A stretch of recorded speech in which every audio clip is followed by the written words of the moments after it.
Bien, compañeros, vamos a aprovechar que ya somos bastantes para ir arrancando. Si saben de alguien que está afuera y demás, díganles, obviamente que se queden tranquilos, que vamos a ir aceptando a medida que se vayan uniendo. Bueno, primero que nada, dar la bienvenida a todos y todas, buenos días. Comentarles que la idea del día de hoy es darle lugar al taller de Derechos de Infancia y Acceso a la Justicia. Comentarles que este taller en realidad surge en el marco de un ciclo de talleres que está organizando el Centro de Estudiantes de Derecho, particularmente la Secretaría de Extensión, y fueron pensados obviamente para ayudarnos a mejorar la atención que brindamos día a día en el programa de consultorios jurídicos barriales gratuitos del CED. Sé que muchos de ustedes ya han visto pila de estudiantes que participan del programa, está buenísimo que se puedan sumar a estas instancias y los bienvenimos y nos alegramos pila de tenerlos acá hoy. Al resto de los compañeros que no participan de la actividad, pero entienden que está buenísimo poder formarnos en este tema, también bienvenidos. Y comentarles que el taller lo va a estar dando la doctora María Noel González, ex compañera del Centro de Estudiantes, recibida de nuestra facultad, que además está formada en el tema, obviamente. Maru cuenta con un diploma en acceso a la justicia y además es maestranda en políticas públicas y derechos de infancia y adolescencia. Así que vamos a arrancar nomás con el taller. Maru. Hola para todos, buenos días. ¿Me escuchan bien? ¿Se escucha? Te escuchamos. Bueno, buen día para todos. Muchas gracias en primer lugar a las compañeras de extensión del Centro de Estudiantes por la invitación. Gracias a ustedes por estar un sábado de mañana temprano escuchando. Bueno, primero que nada, obviamente destacar la importancia que desde el Centro de Estudiantes entendemos en formarnos en estos temas, que en realidad para muchos de los que estamos acá forman parte de nuestra cotidianeidad en los consultorios del CED. La mayoría de los procesos que nosotros tramitamos en facultad tienen que ver y están relacionados directamente con los derechos de la infancia, de la adolescencia, y ni que hablar con el acceso a la justicia. Entonces, bueno, en este sentido creo que es súper importante formarnos, pensar nuestra actividad diaria, qué es lo que hacemos, compartir distintas opiniones y distintos pensamientos en relación a estos temas que, como les decía, hacen a nuestra labor semanal en cada uno de los consultorios. En primer lugar, a mí me gustaría arrancar con una cuestión, a ver, el tema de derechos de infancia y el acceso a la justicia son, como yo les decía hoy, hace un rato más temprano, a las compañeras, son dos grandes temas. O sea, realmente daría como para charlar horas o días o hacer muchos talleres, porque realmente son dos grandes temas muy importantes y muy amplios. Así que bueno, voy a tratar de sintetizar lo más que pueda. Obviamente el chat está abierto para ir evacuando las consultas y las dudas que puedan ir surgiendo, o las opiniones que quieran ir compartiendo. En primer lugar, a mí me gustaría arrancar con una cuestión bien general, pero que no es menor, que está relacionada con la conceptualización de la infancia. La infancia durante cientos de años, en realidad si uno lo mira en términos históricos, fue una etapa de la vida de una persona que fue absolutamente invisibilizada. Durante cientos de años, en realidad, la historia, digamos, creyó a la infancia como una etapa, digamos, de preparación para la vida adulta, y en ese sentido, digamos, la dejó fuera de un marco de protección específico, sin considerarlos obviamente como sujetos de derecho, pero se da una situación que también en términos históricos, a partir de las últimas décadas del siglo XX, que empieza todo un proceso de reconocimiento y de protección en relación a los derechos de la infancia, protección y reconocimiento de derechos específicos para la infancia y para la adolescencia, y que de alguna manera culmina, ¿no? Como la frutilla de la torta, se da con la Convención de Derechos del Niño, ¿sí? Esta Convención de Derechos del Niño, que es aprobada mundialmente en el año 1989, es, en términos jurídicos, de los instrumentos de protección de la niñez y de la adolescencia más importantes, porque lo que hace es cambiar el paradigma en relación a cómo se conciben los niños y los adolescentes. Después igual, dentro de unos minutos, vamos a hablar bien en qué consiste este cambio de paradigma, pero me parece importante destacar que a partir de ese momento, a partir de la creación y de la aprobación de la convención, se comienzan a generar mecanismos de protección específicos en relación a la infancia, que lo que hacen en realidad es complementar todos los instrumentos de protección generales de derechos humanos, es decir, todos los mecanismos de protección específicos y garantes de los derechos de la infancia, como puede ser la convención o como pueden ser la normativa que ahora vamos a ver que hay en nuestro país, no sustituyen bajo ningún punto de vista todos los instrumentos de protección general en relación a los derechos humanos, sino que justamente lo que hacen es complementarlo, ¿no? Y de esa forma se busca una protección genérica y bastante completa en relación a los derechos de la infancia. Particularmente, no sé, ahí no sé, hay algunas que ponen en el chat que no se escucha, no sé si es un problema de mi audio o capaz que es No, un... Maru, te escuchás bien, debe ser el internet. No. En relación específicamente a la normativa que protege los derechos de infancia, yo les voy a mencionar lo que se conoce como el Estatuto Protector en relación a derechos de infancia en Uruguay, y después se los voy a nombrar, y eso es con lo que vamos a trabajar durante todo el taller, o lo que vamos a mencionar durante todo el taller. En primer lugar, como les decía, Uruguay tiene como mecanismo de protección la Convención de Derechos del Niño, esta convención que a nivel mundial es elaborada en el 89 y que es ratificada por nuestro país en el año 90, en 1990, y por la ley, la tengo acá, 16.137, y a partir de que Uruguay la ratifica, obviamente que esa convención pasa a formar parte de nuestro ordenamiento jurídico, y nos comienza a regir como norma jurídica de nuestro país. Después, en el año 2004, bueno, todos sabemos, se aprueba el Código de la Niñez y de la Adolescencia, que también en términos históricos, en nuestro país, específicamente en materia de protección de derechos del niño, también es un mojón muy importante, sobre todo porque el CNA lo que hace es tomar como modelo esta Convención de Derechos del Niño. Hay una cuestión que me parece importante comentar, y es que Uruguay ratifica en el año 90 la Convención de Derechos del Niño, y por lo tanto la incorpora como derecho vigente, pero recién en el año 2004 se aprueba el CNA. Del 90 al 2004, Uruguay estuvo regido por el Código del Niño, un código del año 34, un código viejo y que responde a un modelo absolutamente tutelar en relación a los derechos de infancia.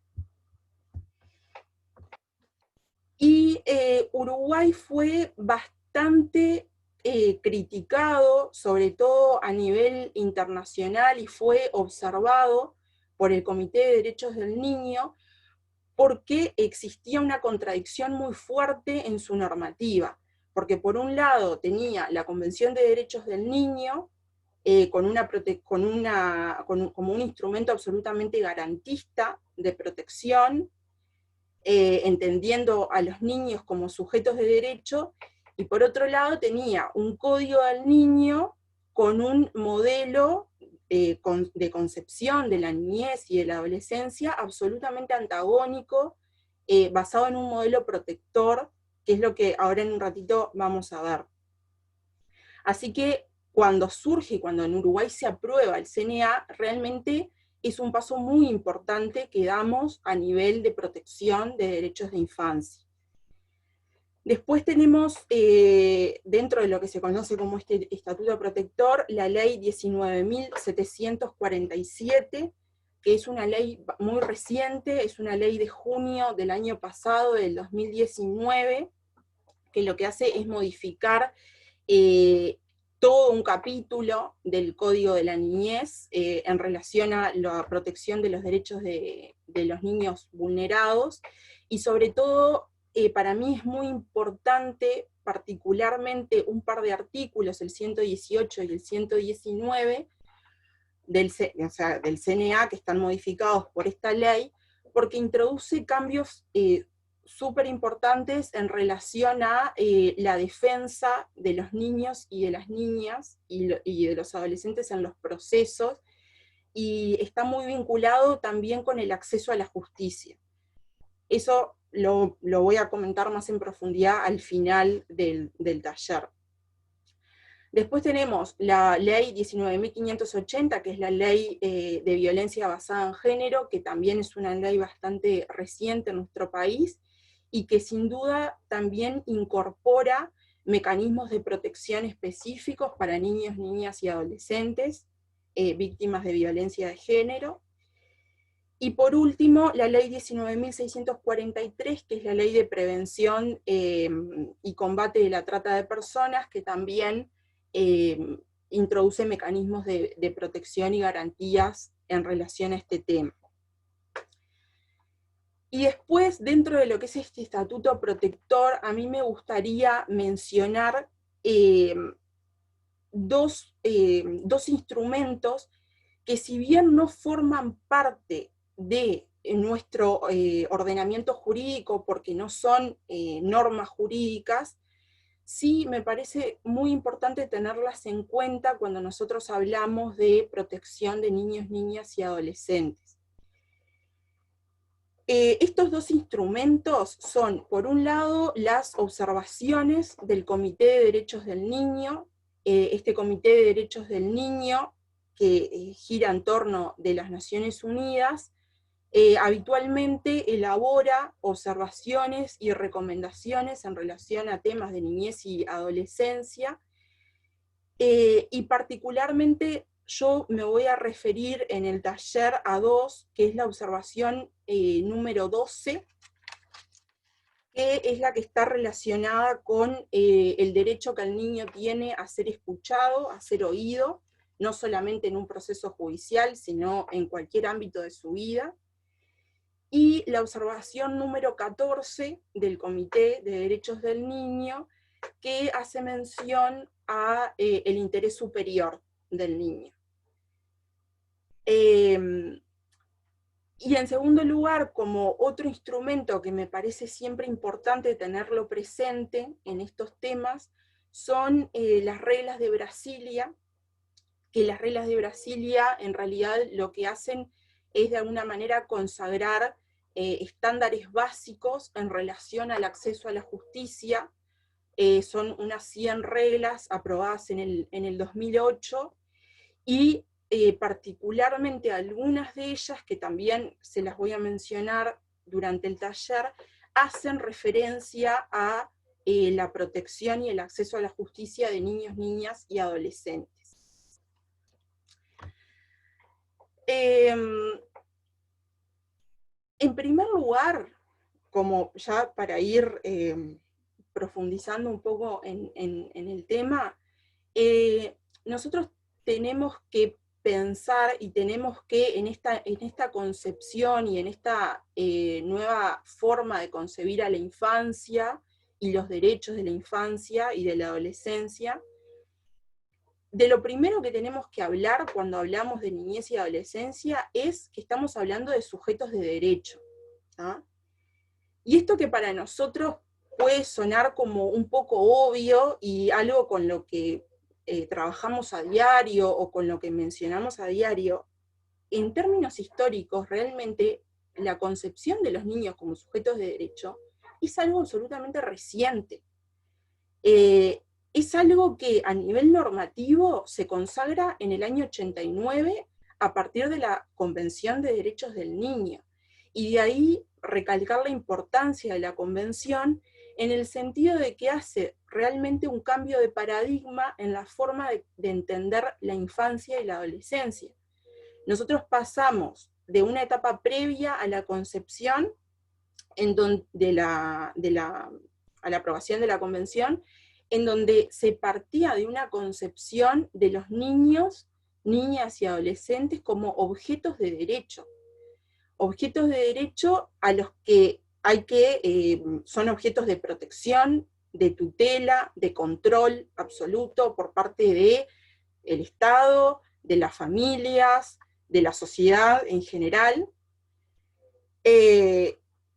y pasar, ¿no?, de una concepción absolutamente tutelar, de protección y de control de la infancia, a una concepción de sujetos de derecho, en donde tiene como premisa básica el reconocimiento de derechos autónomos, es decir, los niños, niñas y adolescentes son portadores de derechos autónomos y sobre todo son capaces de ejercerlos por sí mismos, conforme a lo que vamos a ver ahora en un rato, que es el desarrollo evolutivo de ese niño.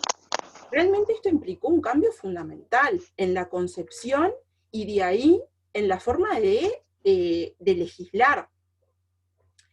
Esta forma de concebir al niño como sujeto de derecho, además, está expresamente consagrado en el artículo 1 de la Convención de Derechos del Niño, y también está consagrado en el artículo 2 de nuestro Código de la Niñez y de la Adolescencia, que, como les decía, recoge muchos de estos principios reconocidos en la Convención.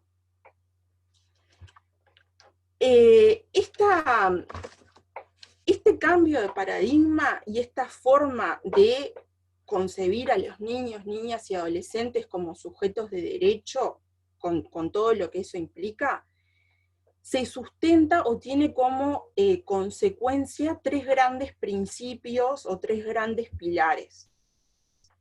Uno es el reconocimiento a la autonomía progresiva de los niños.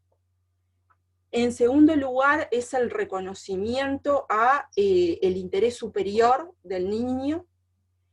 Y en tercer lugar, el derecho que ese niño, niña o adolescente tiene a ser oído, a ser escuchado.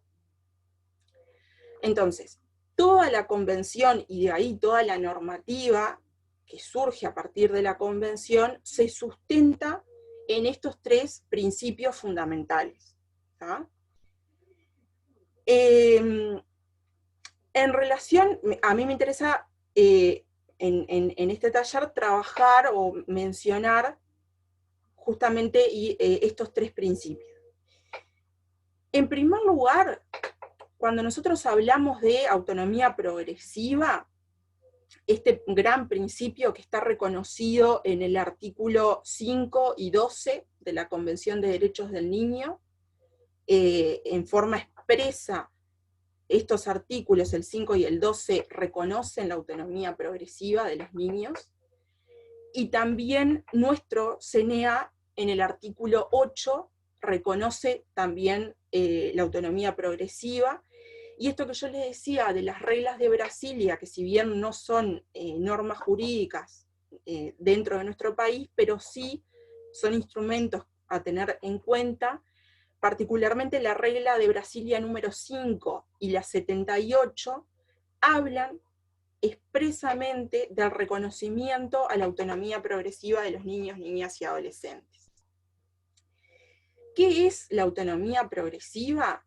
Bueno, es la capacidad que tienen, el reconocimiento de la capacidad que tienen los niños, las niñas y los adolescentes de tomar decisiones por sí mismos en función de su desarrollo evolutivo. Es decir, los niños, en la medida en que se van desarrollando cognitivamente, físicamente, adquieren la capacidad de conocer y de entender el mundo que los rodea, y en ese sentido tienen la capacidad de poder tomar sus propias decisiones. De eso se trata básicamente la autonomía progresiva, y los instrumentos normativos lo que hacen es, a texto expreso, reconocer esta autonomía progresiva y decir, bueno, los niños son capaces de tomar decisiones, siempre, obviamente, conforme a su desarrollo evolutivo. Y de alguna manera, el reconocimiento de la autonomía progresiva, lo que está marcando es el reconocimiento a un derecho básico y sustancial como es la libertad, ¿sí? En la medida en que los niños se les reconoce esa autonomía progresiva, y en la medida en que se les da la posibilidad de tomar decisiones, no se está haciendo otra cosa que reconocerles y haciendo que ejerciten un derecho básico como es el derecho a la libertad.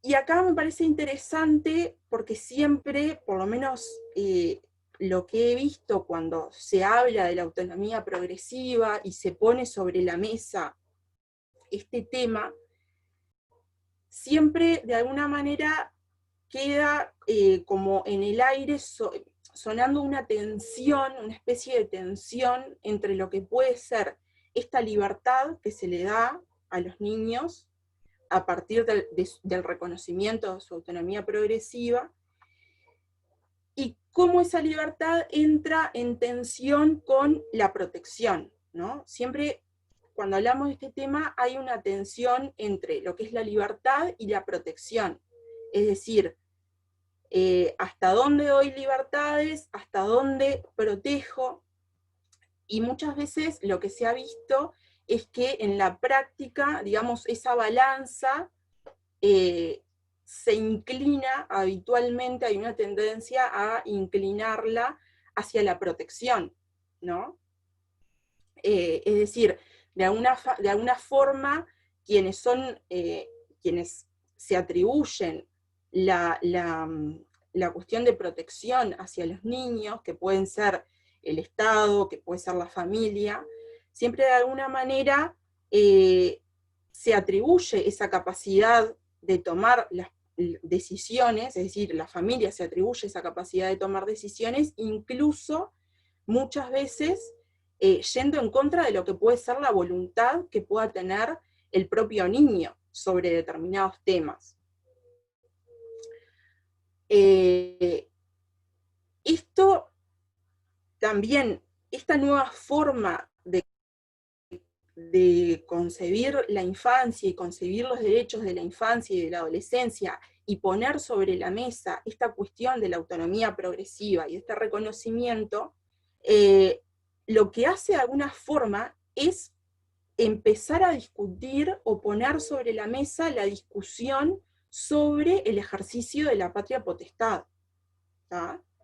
Ese instituto tan arraigado socialmente y normativamente, con una cuestión y con una impronta de protección muy fuerte, todas estas cuestiones vienen a poner sobre la mesa, discutir y repensar el ejercicio de la patria potestad. Y a lo que apunta todo esto del reconocimiento de la autonomía progresiva, de la posibilidad que el niño sea escuchado, implica que ese ejercicio de la patria potestad absolutamente tutelar y absolutamente protector en relación a los niños, gire de alguna manera, haga como un cambio de giro, y que apunte más a un instituto o a un ejercicio de la patria potestad que vaya más de la mano con un rol de orientación, un rol de guía, y que esa orientación y que esa guía le permita al niño justamente tomar sus propias decisiones, ¿tá? Pero realmente significa un cambio extremadamente importante en el sentido de salir de un instituto y de un ejercicio protector y tutelar a una cuestión de orientación, de guía, y que le permita al niño tomar sus decisiones y ejercer por sí mismo sus derechos. Derechos básicos como puede ser el derecho a la libertad de expresión, a la libertad de pensamiento, a la libertad de religión, el respeto a la intimidad del niño, el derecho que tiene a acceder a la información, ¿tá? O sea, cuestiones esenciales y derechos esenciales y básicos, que muchas veces en esta cuestión protectora y tutelar, las familias e incluso el Estado se atribuye esa decisión de tomar por sí mismo las decisiones, incluso yendo en contra de lo que puede querer el niño o manifestar el niño. Seguramente yo aclaro que también lo hablo desde un lugar en la que no soy madre, y si hay algún padre o madre escuchándome, capaz que un poco le resulta chocante o no lo comparte, pero me parece que tenemos que empezar a discutir estas cosas, tenemos que pensar a replantearnos estas cosas, porque el no reconocimiento y el no ejercicio de la autonomía progresiva claramente va en contra de toda la tendencia normativa de protección y de reconocimiento de los derechos del niño. En segundo lugar, decimos que como segundo gran pilar fundamental de la Convención, que recoge la Convención y que también recoge nuestra normativa, está relacionada con el interés superior del niño y con el reconocimiento del interés superior del niño. Este es un aspecto que está también reconocido a texto expreso en la normativa, está reconocido en el artículo 3 de la Convención de Derechos del Niño, está reconocido en el artículo 6 del CNA, y también hay una observación, que es la observación número 14 del Comité de Derechos del Niño, que ha trabajado mucho sobre este tema puntualmente del interés superior. Este tema particularmente es el que de alguna forma genera mayores problemas prácticos dentro de lo que es el ámbito jurídico, digamos. En primer lugar, porque es un concepto jurídico indeterminado, es decir, es un concepto jurídico que no está definido por la normativa. No, ninguna de estas disposiciones que yo les comenté recién, ni la Convención, ni el Código de la Niñez y la Adolescencia definen qué es el interés superior del niño, con lo cual es un término que, al ser indeterminado o indefinido, queda a sujeto de interpretación por parte de o sea, interpretación a nivel general, ¿no? Particularmente lo que hace a los operadores jurídicos, todo el tiempo estamos interpretando este concepto del interés superior del niño. No hay una interpretación uniforme, y eso en algún punto puede ser a favor, digamos, el hecho de que no haya un concepto uniforme en relación a qué es el interés superior del niño, porque lo que permite es que sea un concepto que se pueda analizar caso a caso y que se pueda aplicar caso a caso, dependiendo de a nivel jurídico de la situación del niño que está siendo judicializado, por ejemplo. Pero, digamos, esa discrecionalidad también genera que, o esa interpretación genera que muchas veces sea un concepto que quede sujeto a lo que el operador jurídico entienda, cargado de determinadas concepciones propias del operador, cargado de determinados prejuicios que le pueda imponer a la hora de interpretar este concepto. Y sobre todo, lo que sucede muchas veces es que a la hora de interpretar este concepto, se generan vulneraciones a los derechos del niño. A mí me pasó hace algunos meses, era defensora en un caso puntual de un niño, y yo ya me había entrevistado con el niño, había tenido un par de entrevistas con el niño, era un niño de 9, 10 años más o menos, y llegó la hora de entrevistarse, pedí tener una reunión con los abogados de los padres. Era un caso de visitas.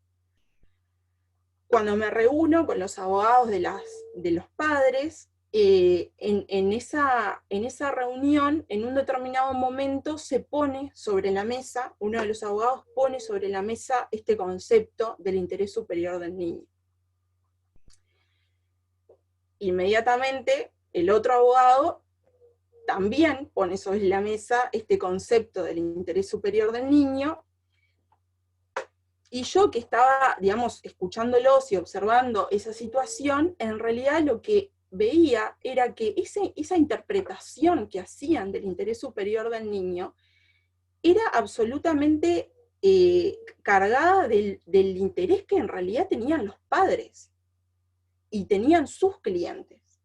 Porque en ningún momento de esa conversación se me preguntó a mí, por ejemplo, que era la defensora de ese niño, qué era lo que ese niño quería, qué era lo que ese niño pensaba sobre este tema. Un niño de, repito, unos 10 años, con capacidad de hablar, con capacidad de expresarse, y en ningún momento me preguntaron. Entonces, hablaban del interés superior del niño, que era lo que más me llamaba la atención, que hablaban de ese interés superior del niño con una ligereza y sin haberse efectivamente entrevistado o hablado con ese niño, sino que lo que hacían era reproducir discursos de los adultos. ¿Tá? Entonces, esto del interés superior del niño y este concepto me da la sensación de que en la práctica muchas veces es utilizado como un chicle, ¿no? Se tira de un lado para el otro, y muchas veces reproduciendo discursos adultos y no del niño. Agustín pregunta, hola, una consulta. Al niño hay que tratarlo como un cliente, y vos como abogado no defender el interés superior, sino el interés que manifiesta, ¿no? Bueno, esto, Agustín, que vos preguntás de cómo tiene que ser tratado el niño dentro de un proceso, si tiene que ser tratado como un cliente o no, es un tema que voy a tratar en un ratito, cuando veamos particularmente el acceso a la justicia, pero sí, es un tema que está dentro del cronograma, digamos, del trabajo. En la práctica, a nivel general, ¿realmente se le tiene en cuenta el interés del niño, o es todo teoría en realidad? Bueno, lo que pasa es que nosotros, creo que acá tenemos que entender que la construcción del interés general del niño, o del mejor interés del niño, tiene que ser una construcción que no puede estar hecha por los adultos en forma exclusiva, sino que tiene que ser una construcción que también haga el propio niño. O sea, tenemos que involucrar a los niños en su propia construcción del interés superior, porque excluirlo de eso implica no reconocerle la autonomía progresiva, implica no reconocerle el derecho que tiene a ser oído, a ser escuchado. Entonces, muchas veces en la práctica lo que sucede es que somos los abogados los que de alguna manera nos atribuimos la cuestión de definir cuál es el interés superior del niño.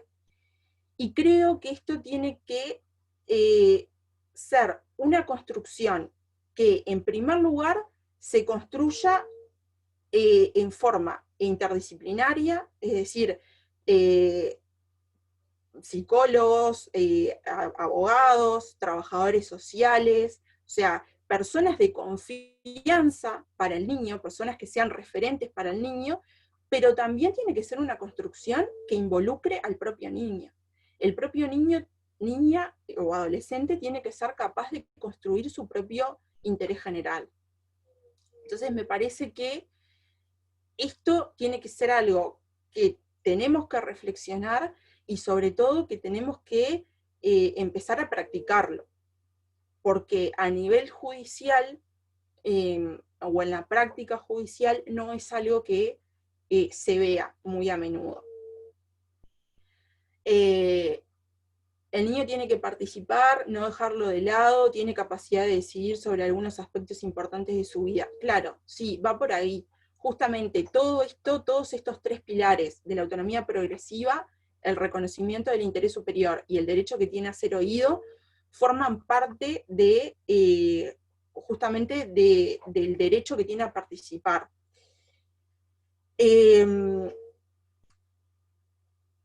Particularmente la observación número 14 del Comité de Derechos del Niño plantea que este interés superior tiene como un doble sentido. En primer lugar, es un derecho sustantivo, ¿tá? Es un derecho del niño, un derecho sustantivo, y en ese sentido los estados tienen la obligación de respetar este derecho y de garantizarlo. Pero a su vez también esta propia observación 14 lo reconoce como una norma de procedimiento. ¿Qué quiere decir una norma de procedimiento? Quiere decir que es una guía, tiene que ser una guía para el proceso en general y para tomar decisiones en ese proceso, ¿tá? Es decir, todas las decisiones que se tomen en un proceso en el cual intervienen niños, niñas y adolescentes, este interés superior tiene que ser la guía que sustente las decisiones que se toman en ese proceso, ¿tá?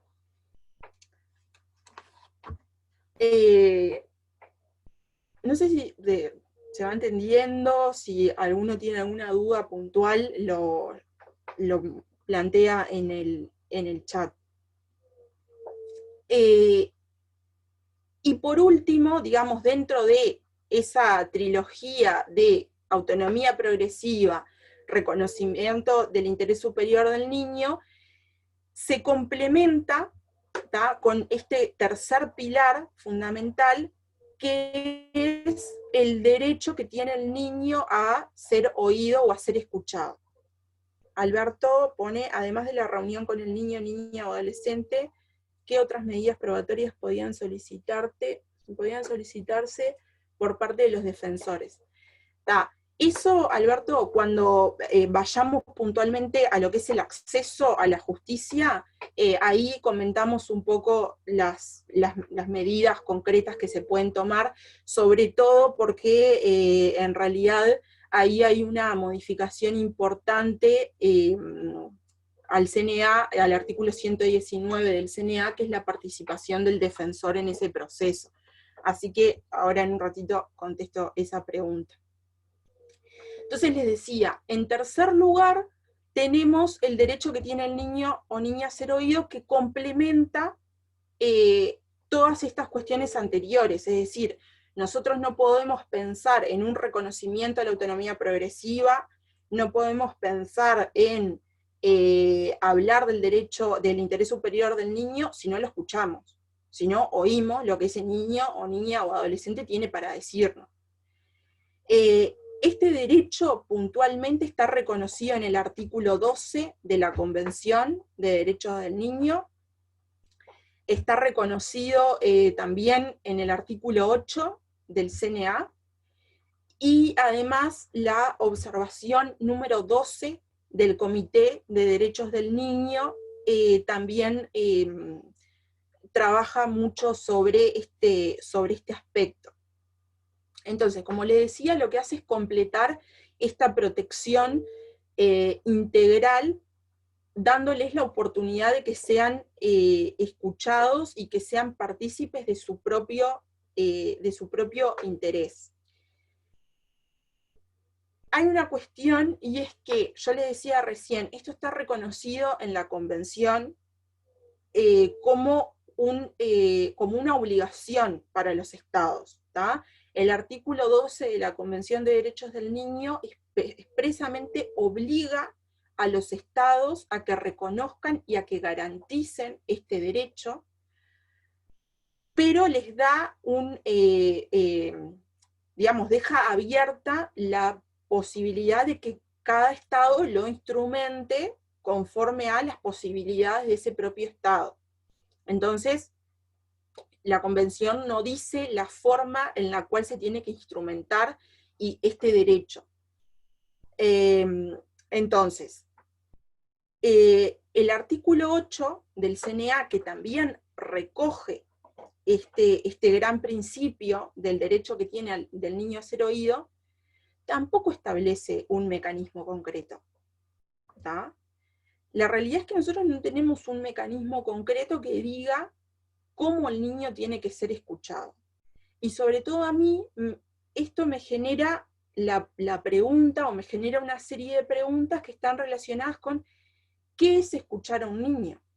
¿Cómo se lo escucha? ¿Tá? Se lo escucha, y acá, perdón que haga un paréntesis, todo esto que nosotros estamos hablando lo tenemos que pensar en todos los ámbitos de la vida del niño, ¿no? No solamente dentro de un proceso judicial. Yo algunas cosas, obviamente que hago especial relación dentro de lo que es el proceso judicial, porque digo, estamos en el ámbito de la facultad, pero es importante pensar que todo esto es, todos estos derechos y todos estos principios fundamentales los tenemos que pensar y los tenemos que garantizar en todos los ámbitos de la vida del niño, no solamente del niño que está siendo judicializado, sino en el ámbito educativo, dentro del ámbito familiar, en la salud, dentro de la salud, ¿tá? Pero como les decía, puntualmente, dentro de lo que es el ámbito jurídico, bueno, ¿qué es escuchar al niño? ¿Cómo se lo escucha al niño dentro de un proceso? Escucharlo es convocarlo a una audiencia, que vaya y que se siente adelante del juez a hablar y a manifestar lo que piensa, cuando todos sabemos lo que eso implica, ¿no? Porque, digo, yo me recibí hace 4 años y la verdad es que todavía me sigue poniendo nerviosa tener que ir a una audiencia y tener que sentarme delante del juez a hablar. Sobre todo porque es un ámbito absolutamente formal, cargado de formalismos, el lenguaje que se utiliza, la forma en la que están dispuestas las salas de las audiencias, muchas, bueno, no se lo voy a decir a ustedes, que seguramente todos conocen una audiencia, pero con tarimas, entonces el juez queda arriba, ¿no? Como colocado en una cuestión de superioridad respecto del resto de las personas que participan ahí. O sea, realmente es un ámbito absolutamente cargado de formalismo, un ámbito en el cual el niño se enfrenta a personas desconocidas. Entonces, esa es la forma en la que queremos que los niños sean escuchados. Yo pienso que hay situaciones en las que, bueno, sí, es necesario y realmente amerita que sean convocados, pero no puede ser esa la única forma, ¿tá? Acá ni que hablar que la participación y el rol de los defensores de esos niños es fundamental. ¿Cómo trabajan en el proceso de escucha los defensores? ¿No? Cómo los defensores recogen la voluntad del niño? ¿Cómo lo escuchan? A mí realmente es algo que particularmente este tema me genera una cuestión que me choca mucho, ver a los niños en los pasillos del juzgado sentados hablando con el defensor 5 minutos antes de entrar a la audiencia. O sea, realmente hay determinadas prácticas que necesitamos pensarlas, que necesitamos repensarlas. Acá ponen, es cualquier forma de comunicación, el dibujo, la expresión oral, la expresión física. Claro, nosotros tenemos que pensar que escuchar al niño, recabar la voluntad del niño, por ejemplo, ¿qué pasa cuando el niño no puede expresar, no se puede expresar verbalmente, no puede utilizar el lenguaje para expresarse? Bueno, existen otras formas, el dibujo, la expresión corporal, ¿tá? Lo que pasa que para eso necesitamos la intervención y el trabajo en conjunto con otros profesionales y con otras personas, psicólogos, asistentes sociales, trabajadores sociales. O sea, estas cuestiones las necesitamos hacer en conjunto, no puede ser una cuestión que quede solamente en manos de abogados o jueces, sobre todo abogados, ¿no? Entonces, yo creo que de alguna manera todos estos principios, autonomía progresiva, el interés superior del niño, el derecho que el niño tiene a ser escuchado, solamente pueden ser aplicados si nosotros, o sea, pueden ser aplicados en la práctica a partir de buenas prácticas judiciales, ¿tá? Nosotros necesitamos, todos los que formamos parte del sistema judicial, necesitamos repensar las prácticas judiciales y las buenas prácticas judiciales, porque solo las buenas prácticas judiciales son las que van a garantizar todos estos derechos. Porque los derechos, de nuevo, y esto a nivel general, pueden estar reconocidos a nivel normativo, en forma expresa, ¿no? Pero si después no van acompañados de buenas prácticas judiciales que garanticen ese ejercicio de los derechos, no sirven. No sirven. Entonces, me parece que tiene que haber un trabajo importante de pensar y de repensar lo que son las prácticas judiciales, las buenas prácticas judiciales, que son las que van a garantizar todas estas cuestiones.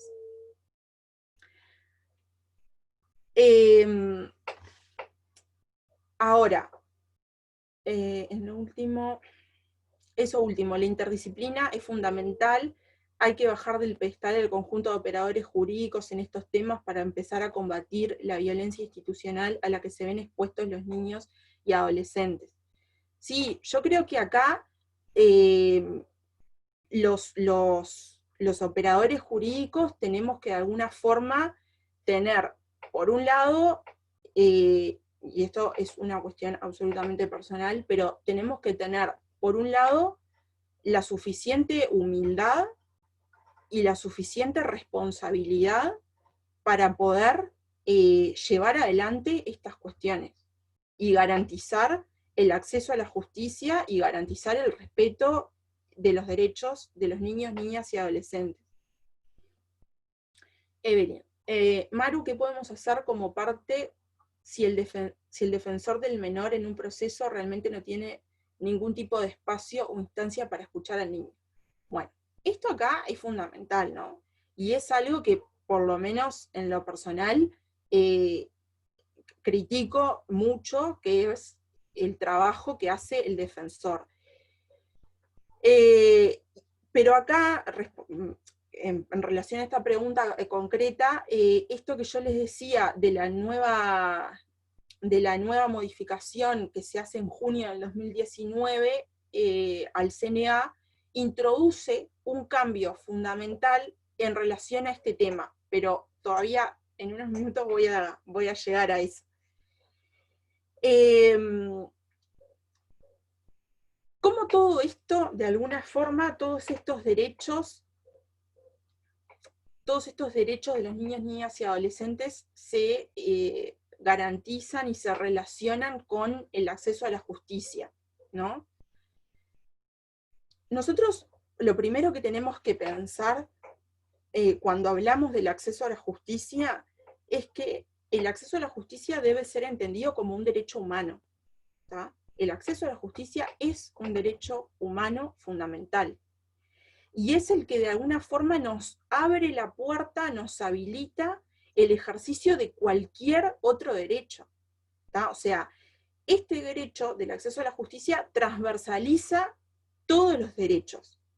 Nosotros no podemos pensar, ejercitar ningún otro derecho si de entrada no tenemos garantizado o no tenemos reconocido el acceso a la justicia.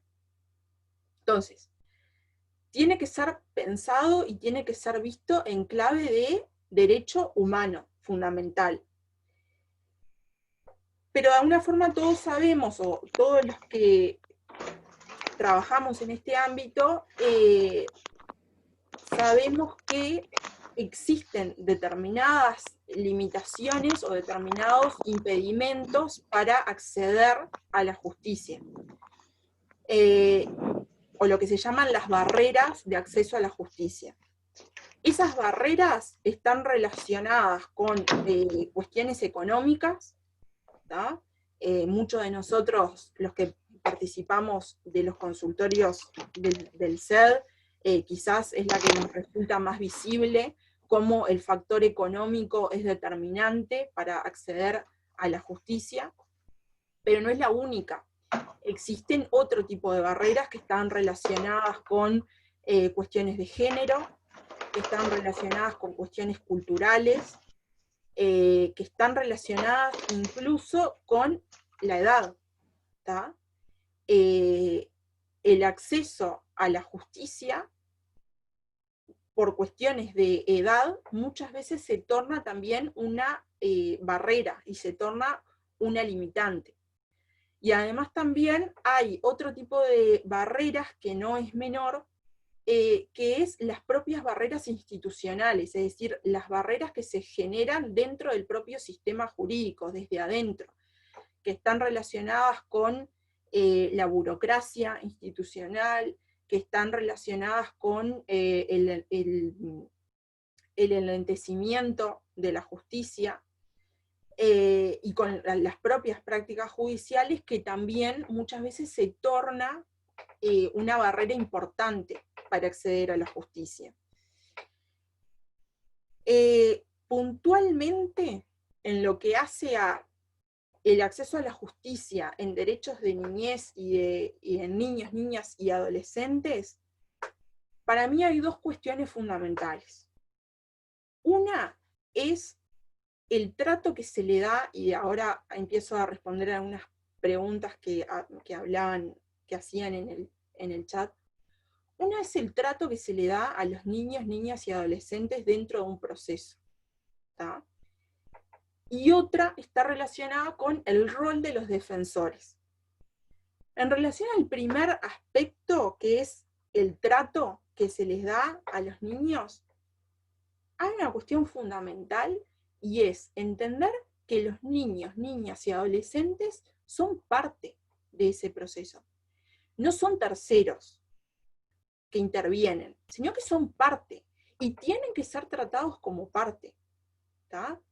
Esto es que tengan derecho a una defensa, que tengan derecho a manifestar su voluntad a través de esa defensa, y de cumplir con las etapas procesales propias de ese proceso, de cualquier proceso. Y esto es básico. Entender a los niños y que los niños sean tratados como parte en ese proceso es fundamental, porque ellos son los principales afectados. Ellos son, procesalmente hablando, el objeto de ese proceso. Y son los que van a ser afectados por esa decisión que se está tomando. Entonces, su participación y su trato es fundamental. Y esto va de la mano con el rol que tiene que tener el abogado en ese proceso. ¿tá? El abogado defensor del niño. Este tema de la participación del abogado y del rol del abogado era un tema que no estaba regulado, ¿tá? O sea, no estaba regulado la actuación, específicamente la actuación del defensor dentro de ese proceso.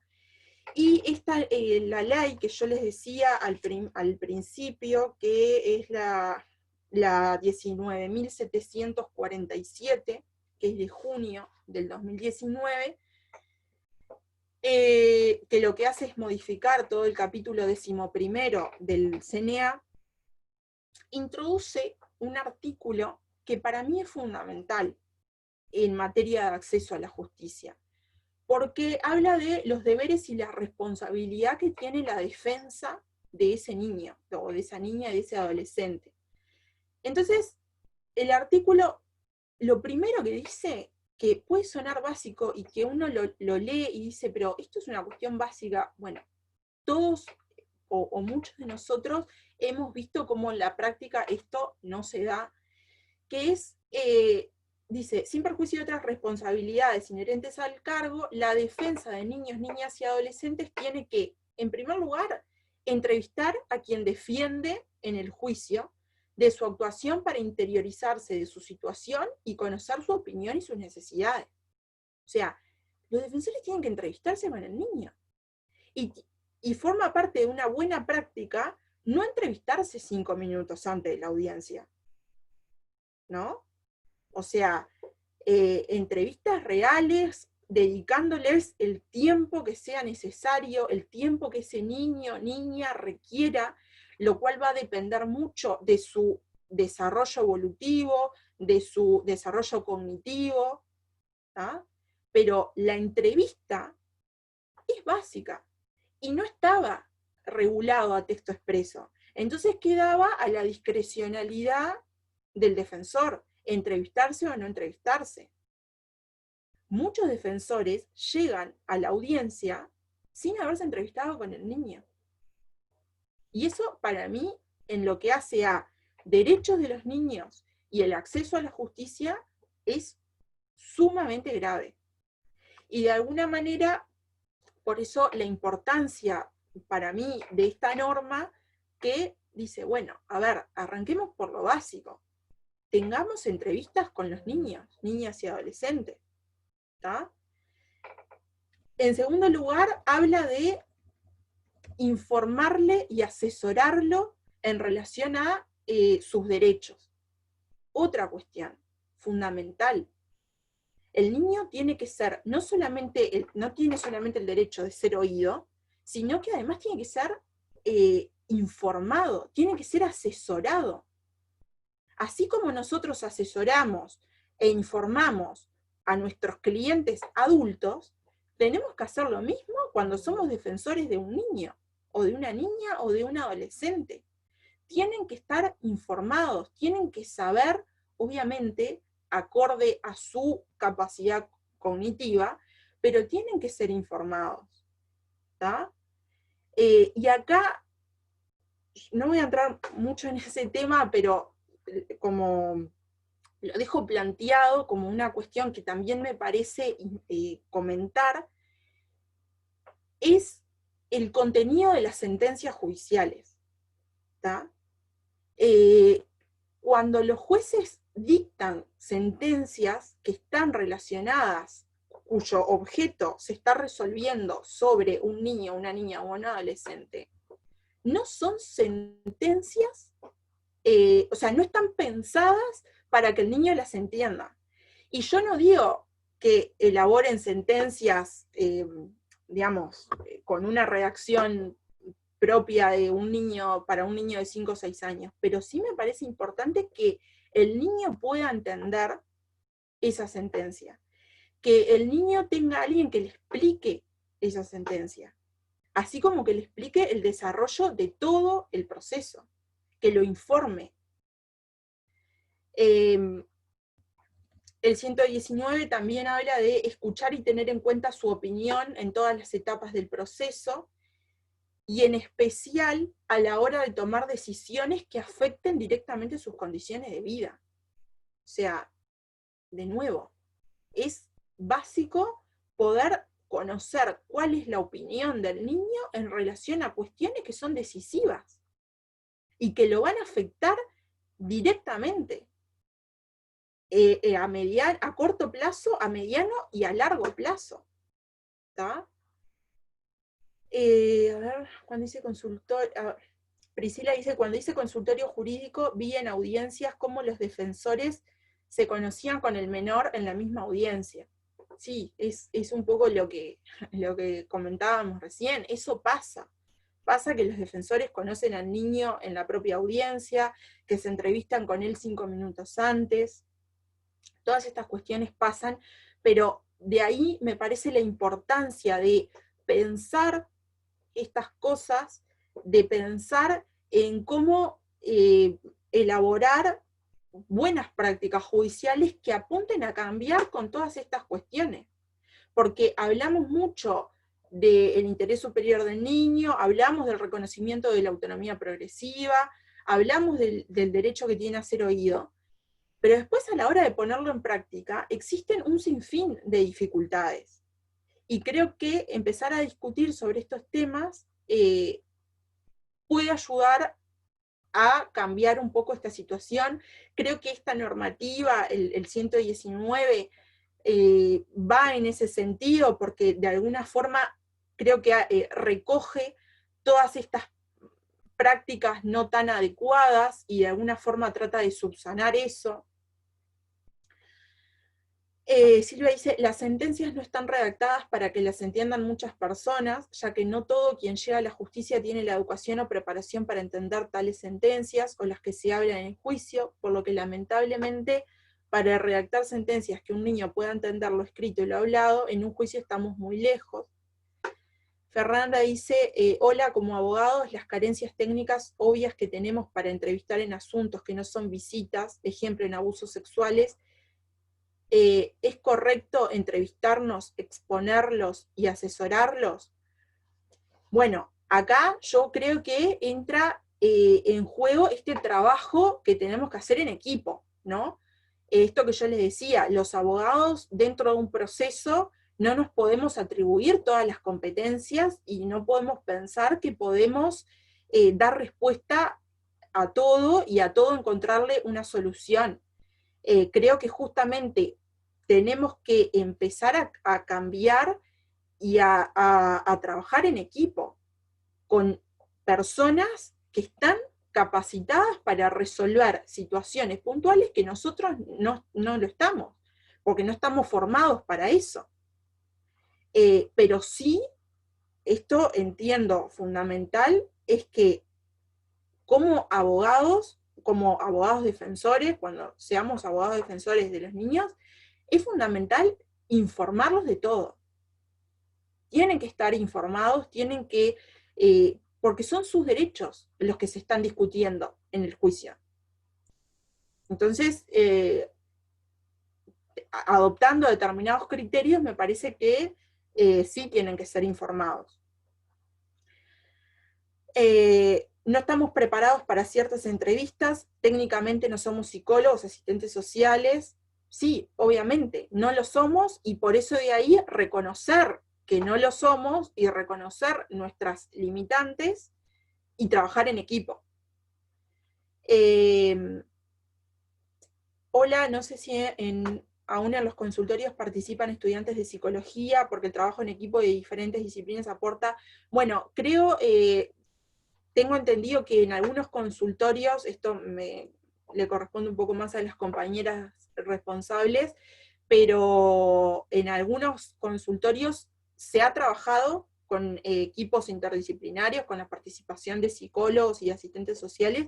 Creo que al día de hoy algunos consultorios también se trabaja en equipo con la Facultad de Psicología.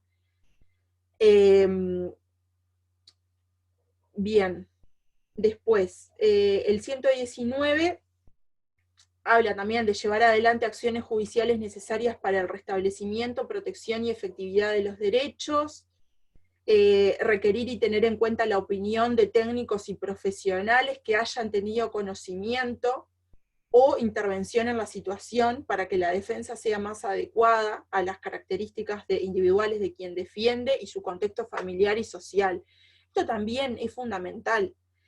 Si nosotros en temas de familia, ¿tá?, tienen de por sí una carga de complejidad extra en el sentido de que de lo que se está tratando son de relaciones humanas. No es dinero lo que está sobre la mesa. Es relacionamiento humano de los lazos más intrínsecos de una persona, que es la familia. Y eso lo hace de mayor complejidad, porque las situaciones y los conflictos muchas veces se tornan más difíciles, porque están cargados de esa impronta de sentimientos. Entonces, esas familias que llegan a un juzgado, y esa cuestión que se judicializa, viene por un conflicto previo que puede ser reciente o que puede venir de años. Y esas familias pueden ya contar con la participación de profesionales que los estén asesorando. Y dentro de un proceso judicial es importante incorporar a esas personas, porque profesionales que ya vienen trabajando técnicamente con esas familias y que vienen trabajando con ese conflicto, es importante que nosotros lo podamos incorporar al proceso. Esto también, digamos, creo que el 119 va en esa línea y de alguna forma responde a algunas preguntas que venían planteando, ¿no?, en relación a técnicas o prácticas específicas de protección. Bueno, yo creo que la intervención de profesionales que ya estén trabajando con estas familias es importante, porque a veces obviamente que no existen, pero muchas veces incorporamos al proceso personas y profesionales que arrancan de cero, que son ajenos, que no conocen la situación, cuando ya hay profesionales que están trabajando en el tema y ya hay profesionales que están trabajando con esa familia. Entonces me parece que eso también hace a buenas prácticas poder incorporar a estos profesionales que trabajan.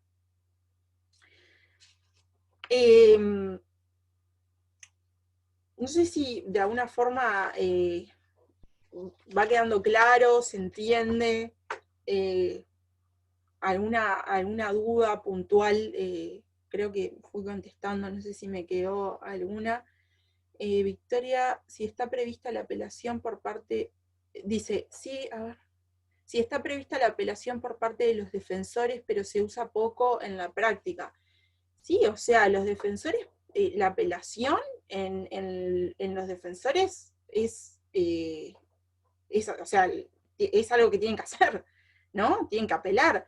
El otro día, hace unas semanas, participé de una charla que daba el doctor Cavalli, que es ministro del Tribunal de Apelaciones, de uno de los tribunales de apelaciones de familia, y él lo que planteaba justamente era esto, ¿no?, de la apelación, que en la práctica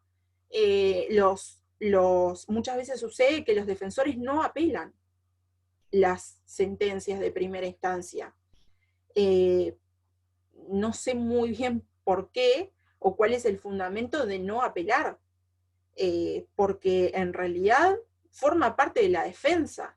Yo creo que a ninguno de nosotros, en nuestra práctica profesional, se nos ocurre no apelar cuando la sentencia nos es desfavorable. Entonces, si nosotros no estamos, como defensores, no estamos de acuerdo con la sentencia, bueno, hay que apelar. Cavalli lo que planteaba era que justamente no era común la apelación de los defensores en materia de familia. Bien.